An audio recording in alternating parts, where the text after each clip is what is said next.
Welcome to this edition of Dufferin Life. I'm your host, Teena Avery, and I've got this big grin on my face because I'm so excited right now about who's with us. And Shannon Burry's with us, and she is the outreach coordinator for the Orangeville Ontario SPCA. But we have some furry friends that you get to meet today. So this is Murphy and Shannon. Thank you so much for joining me today. Yes, thank you for having us. We're very excited to be here. Oh my goodness, he is so adorable. Hi, Murphy. Can you tell us a little bit about him? Yes, so Murphy is 9 months old, and he is a Jack Russell. He's got that puppy energy for sure. Yes, hello. And he came to us as a surrender, and we're working really hard to find him a home. Oh, wonderful. Yeah. So 9 months old. So yeah, he's got a lot of energy. Yes, you should have seen him zooming around here. Yeah. Minutes ago. For sure. So let's talk. I mean, we've had you on the show, and hopefully we're going to do this more because I love to feature all the friends that need to find their forever home. So let's talk a little bit about the procedure. So how long has Murphy been? Murphy has only been with us for maybe 2 weeks now. Okay. Maybe. He's very excited. Murphy. Yeah. Okay, sit down. This is a lot of overstimulation for him. So yeah. So he probably came into your care about 2 weeks ago now, and he has been available for adoption for about a week. Okay. Yeah. Amazing. He's 9 months old. Yes. Do you know much about the breed? Me personally, not really. But he did come in with a sister, Sweet Pea. Okay. And she was just like him, but very timid. So very different personalities for sure. Mm-hmm. They're around the same age, and she has already found her forever home. Okay. So I was very happy for her, and now we're just working on this little guy. He is like uber cute and just a lot of fun. I would think you'd be great for somebody that has little kids to run around and play. Absolutely. And Yes, absolutely. He's so cute. Yeah. I can't even take my eyes. I'm just like staring at him and not looking at the camera at all. Where are you going? Okay. So let's talk about the process. If somebody is interested in adopting and giving someone a forever home, what's the process that they go through? Absolutely. So the first step would be checking out our website at OntarioSPCA.ca/adopt. If you want to look particularly for your SPCA's local center, you can put in Orangeville, for example, if you're looking at the Orangeville Center, and there you'll see a list of all of our furry friends that are ready to find their homes. And then from there, you can read their profiles, learn a little bit more about them, their personalities, what kind of homes they're looking for, and then you can either give us a phone call, learn some more about them, ask any questions you have, and then come down to the center for a meet and greet. And the good thing about us is we actually can send our animals home the same day you meet them. Oh, okay. If you're a perfect match for them. Okay. Hi, I know. You want your home, I know. So excited. Yes, you are. Yep. Oh, it's okay. So let's talk a little bit about come here. How would you if somebody had never had a dog before? How do they what's the best way to? I'm so excited. Very excited. How do they choose? Because different breeds have different personalities, right? Yes. Yeah. So a big factor is breeds and lifestyles. Okay. So for example, German Shepherds and Malinois, that kind of breed, are very good for energetic families. Okay, he's getting very excited. What are you doing? What's going on? He sees another friend over there in the corner. Let's go say hi. we do have another friend coming for sure. But yeah, we can. So it's a matter of kind of assessing the breed and what they're like. Because I mean, there are certain dogs, like I could be wrong, but I did hear like Dalmatians are not particularly kid-friendly or something like that. I mean, every breed, there's always going to be difference in personality. So like I was saying about Murphy and his sister, Sweet Pea, one's very timid and shy, one's very energetic and excited to see people, right? Yeah. So there's always going to be variations in personalities within breeds, but breeds usually show us a good sign of what kind of lifestyle would suit them. So ones that are very energetic and athletic kind of dogs need more of an outgoing, adventurous lifestyle, where for smaller dogs, like Murphy would do better. With young children and like calmer lifestyles. Yes. Yeah, even though you're not very calm right now. No, but you know what? When you go on TV, you get excited. Yes. So you can't blame the poor little guy. There's a lot of, it's like a whole new, you know. Yes, he's just so excited to find his home, right? Yeah, absolutely, your new family. Absolutely. What do you think? So before we bring our other friend on, we're going to talk a little bit about the types of animals that you have there, because it's not just furry creatures. No. So let's have a talk, like let everybody know what's available. 'Cause not everybody wants a dog or a cat. No, not at all. So actually currently we have a couple rabbits. We usually have quite a few rabbits in our care ongoing. And right now we actually have some rats. Okay. Looking for their homes. Within the past month or so, we've actually had about 10 rats in our care. Okay. All of them have found homes except for 2. Okay. So we have 2 more waiting for homes. Their names are Vanilla and Chocolate. Oh, geez. In themed for Cupcake Day. Right. But yeah, they're honestly very intelligent creatures. Love to explore, very friendly as well. Which a lot of people don't really realize about rats. Yeah, you wouldn't have got me there on that. And then we also have some birds currently. So we actually have 2 finches that are in foster care right now. Okay. And they're still waiting for their forever homes as well. Oh, that's so cute. Okay. And then you end up with different like other types of animals as well. Yeah, absolutely. Yeah. So we do end up sometimes with some reptiles, things like that. It's not super common for us in Orangeville to experience or to get animals like that in our care. But for example, like our animal center in York has quite a few reptiles right now as well. Okay. Yeah. That's very cool. Yeah, because I mean, you just never know, because not everybody wants a dog or a cat. But I never would have thought of rats, to be honest with you. Kind of freaks me out a little bit. I'm going to be honest. A very niche pet. Yes, for sure. And let's one more minute before we bring our other friend on. We're going to talk a little bit about things that people can donate and how they can help you guys. Absolutely, yeah. So you come over here for a minute. Yeah. So first and foremost, we always encourage adoptions. That's one of the easiest and best ways to help us out, is by giving these friends their homes. But we understand that a lot of people aren't in a position to adopt at the moment. So volunteering, for one, is a great way to give back without having to do much of a commitment, like giving a dog a home. Yeah. And then we also, as a registered charity, we don't receive government funding. So donations are very big for us. We rely on the generosity of all of our donors. Okay, you're almost done, don't worry. Engaging in our fundraisers and initiatives such as Cupcake Day is a great way to help us out and help us help these furry friends, or just in general donations. We have a pet pantry at our center, so food donations for pets help us give back to the pets in the community for families that are in a little bit of extra need for pet supplies at the time. And just anything like that, really. Amazing. So I'm going to give Murphy to you. Yeah. And then we're going to meet our next new furry friend, which I'm totally excited about. Absolutely. So I think we should do this every segment. Come on, Floppy. Oh my goodness, you are beautiful. Okay. Do you want it? Hello. Come on. You got it. Oh my goodness. So checking who is it out this? first. So this is Floppy. She is 1 year old. Yes.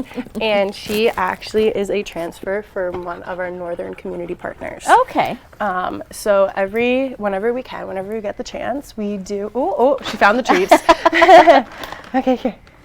Come over here. Up you get. Can you get up all the way?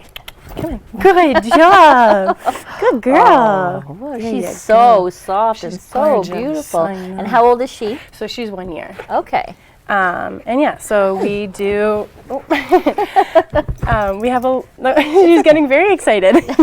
Well, I mean, it's the whole thing. They're like, wow, we're on Teena's show, and this is super uber exciting. Yes, I know. She is beautiful. What type of dog is she, sorry? So she's a Siberian Husky mix. Okay. So a lot of the dogs that we get from our northern community partners are usually a mix of something, but usually Husky, Shepherd, Lab, that kind of thing. Okay. Come on. Yeah, okay. No. Oh my gosh, she's so adorable. So you can see the Husky in her for sure. And surprisingly, a lot of the temperaments from the dogs we get from our northern communities are very good. Yeah, she's very like open, like she's just so Yeah. super friendly and sniffing what I'm assuming is my dog and cat smells off of me. Hello, hello. Oh, she is beautiful. Yes.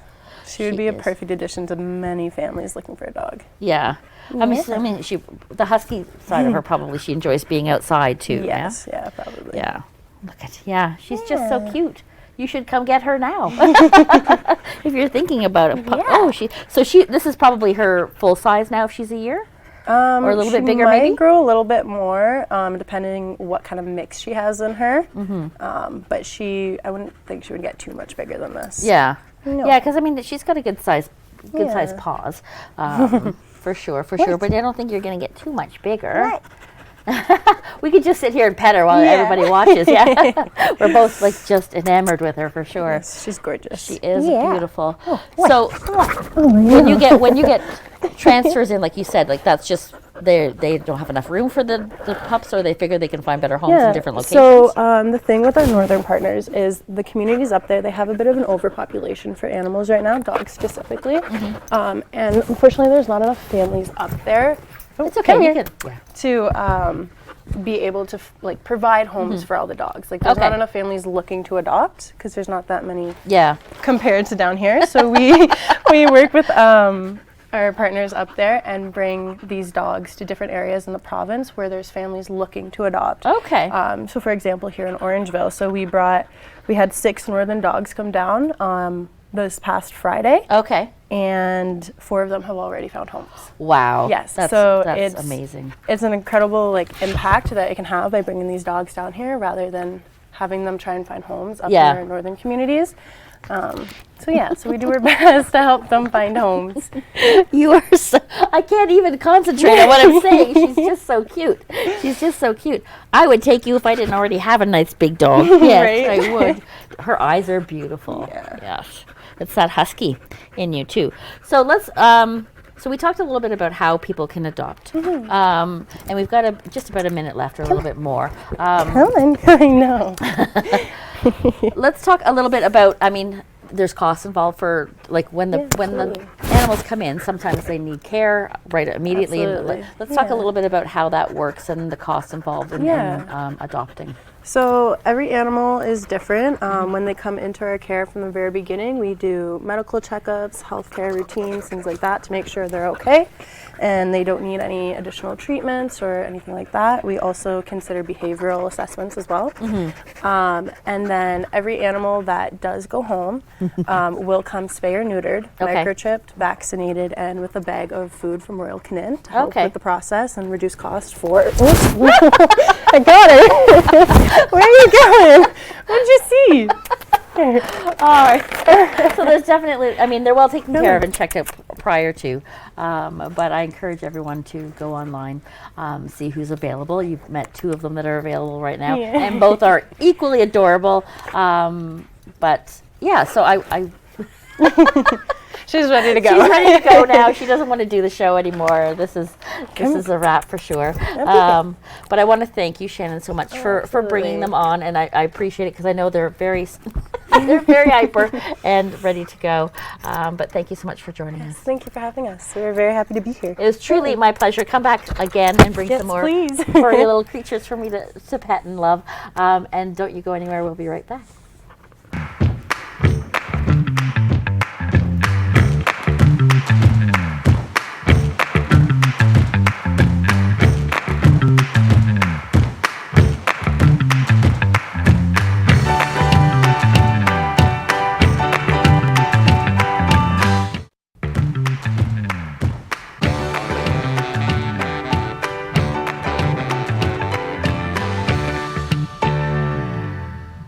Welcome back to Dufferin Life.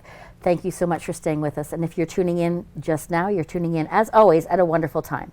There are many organizations within this community, not-for-profit organizations that require funding. These not-for-profit organizations sometimes will get some funding from the government, sometimes none at all.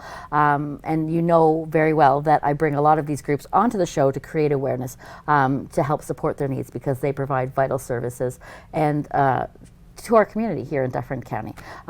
There is an organization, and there are a few organizations within our community that help to fund through grants for these specific non-for-profit organizations. And I'm sure you're saying, Teena, you need to stop talking and introduce your guest. And right, you are. So from the Rotary Highlands of Orangeville Club, we have Mary Ann Tate joining us. Thank you so much for joining us today. Oh, you're welcome. It's a pleasure to be here. So that was a very long-winded introduction, and the reason being is I think I want to make sure that people understand, what's going on and what the services that the Rotary Highlands are doing for the community of Orangeville. Yes, so we have these community choice grants, which we call the little guy grants, and we want to promote awareness of these small organizations. So we give them a little grant, and it's actually the community that votes on them. That's why we call them the community choice grants. And we started out with $1,000. Now we give 5 $3,000 grants. Oh, that's amazing. Yeah, so it really helps these organizations. Plus it brings awareness to them, and because the community gets to nominate them and vote on them. And 3 out of the 5 are voted in by the community, and we choose 2 of the nominated charities. Yeah. So that's wonderful. So we've already gone through the nomination process that started around Valentine's Day. Yes. So let's talk a little bit about that process, just because some people may not be aware, which is why we have you here, is to create awareness for what you're doing that creates awareness for what they're doing, right? So it's a whole process. So let's talk about how they were nominated, these particular groups were nominated. So they can nominate them either on our Facebook group and or our website, and if all they have to do is mention them, and then the organization becomes eligible. We then vet the organization to make sure they're a nonprofit, and we send these organizations a very simple application form. We don't want anybody to be held back by having to fill out long pages of application forms. So it's a small 1-page application form, and then on St. Patrick's Day the voting begins. So the voting begins this week, so it's very, very exciting. So yeah, and I mean, I completely understand that, because these particular organizations, these not-for-profit organizations that apply for grants, and those grants are normally pages upon pages, and you have to provide all of this information. So the fact that you've simplified this for them makes it an easy way for them to possibly win one of the community grants. Yeah, and the grant, $3,000 for a small organization can make quite a difference, and so we're happy to help out. And we raise the money at our Taste of Autumn fundraising dance in the fall, and then by the spring we're ready to distribute those grant monies. And yeah, so I mean, it's a wonderful thing when you're talking about the Rotary Club.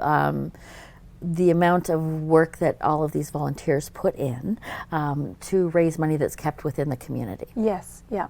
When we have the Taste of Autumn grant, we have a local charity that we donate to, and an international charity, and then we save the rest of the money for the spring. For the community choice That's grants. wonderful. Yeah. So, I mean, I know we're far away from autumn, but let's just talk about that for just a couple minutes and talk about that event, because people may be watching that aren't aware of what the Taste of Autumn is. So can you tell us a little bit about that? It's a fundraising dance, dinner and dance, and this year was our 30th anniversary of this Taste of Autumn dance. And it was started many years ago by a person by the name of Gary Shaw, and he just came up with this idea. And it's been running for 30 years. So we had a big celebration this past autumn, and yeah. That's quite the milestone. Yes, it was quite the milestone. And I mean, it's such a obviously very popular event. It's gone through, because you see different events change and different fundraisers come up and that sort of thing. And we've had that at different locations this year. Because it was our 30th, we thought we would try a different location. And we're going forward, we're even thinking, well, maybe it's time to have a Taste of Autumn brunch. And that would be fun. Yeah, we're getting older, so nighttime dances are Yes. Yeah. So And so that's your main fundraiser for the year, and then that Yes. supports all of these grants that you do in the spring. That's right. Yeah. That's amazing. Yeah. And the fact that, how long have you been doing the community grants for? Well, actually, it's a 5-year. This is our 5th year of doing this. We started it in 2021. That was our first kickoff. We decided after COVID that many of these charities were really hurting because they just couldn't fundraise the same way they had in the past. So Michelle Fisher, who is one of our members, came up with this great idea, and so we've been doing it ever since.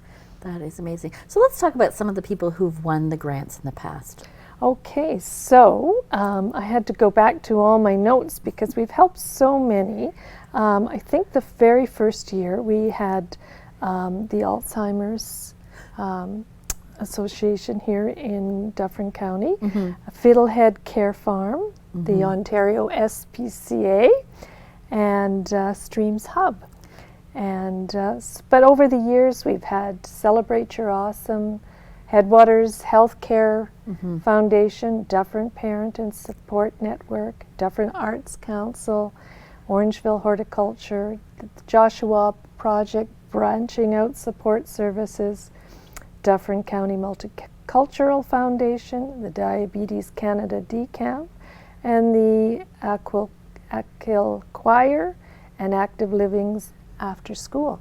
And all of these organizations are located in the Dufferin County area. So that's one of our mandates, that we help people locally. And also so many worthy organizations that have won the grants in the past, and so many more out there that I'm sure are excited for the voting to start taking place this week. That's one of the objectives of our organization. We want to create awareness about these groups. We find out about new charities that help the community, so it's exciting for us, and it allows the community itself to find out about these charities and I think nonprofits. I mean, I think that's so vitally important, and I mean that's why I do it on the show as well, is that idea of creating awareness, because the more we talk about things and different things in the community, we don't know everything that's happening in the community. No, it's hard to keep track. There are so many good nonprofits and charities that are doing good work in our area, and many people rely on these groups. So creating as much awareness as possible is a great thing to do. Yeah. Absolutely. So we're going to talk about creating awareness, and we're going to ask you to go online, and you're going to go to the website. You're going to see where the voting is happening starting on the 17th, which is this week, and you're going to hopefully go vote. But what I would love for you to do is to share it with at least 5 friends. Share it and have them vote for it too. Please do that, because you're helping us create the awareness that these community groups need to help people within our community. That's right. And we have a website, rcoh.ca, where they can cast their vote, and you can vote once a day. Amazing. For the entire 2-week period, and then we're going to be announcing the winners after the end of March. Yeah. Amazing. That is amazing. It is a wonderful program that helps so many people. Let's talk about Rotary. Highlands Rotary is, let's talk a little bit about the organization itself.